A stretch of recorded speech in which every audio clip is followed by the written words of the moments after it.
Welcome back to our channel. Today we will be teaching you how to make this origami UFO.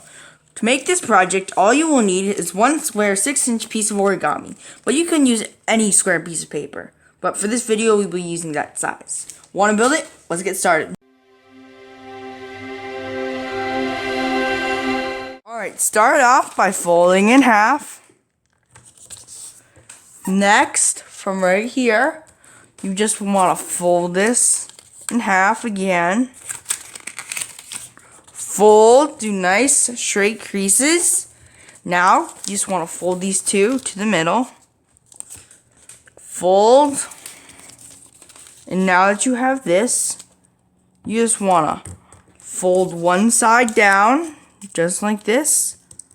And now, make sure that there's a little bit over, just like that. Now you just want to fold it in half again.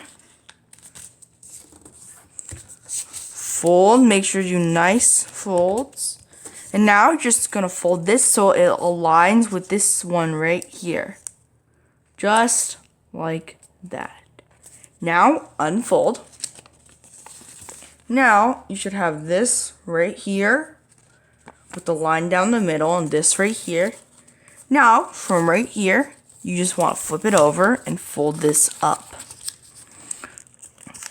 You can choose how much you want to fold it up because it depends how big this will be right here.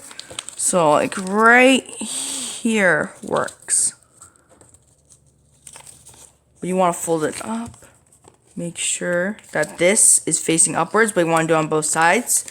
So the fold as well. Now you should have this. Now you just want to fold this downwards. Just like that. Fold. And now you should have this right here. Now that you have this, you just want to grab a pencil to color. And then you just want to draw on circles right there. And you're done. Thanks for watching. Don't forget to like, share, and subscribe. Turn on your notifications so you never miss one of our latest videos. And we'll see y'all next time.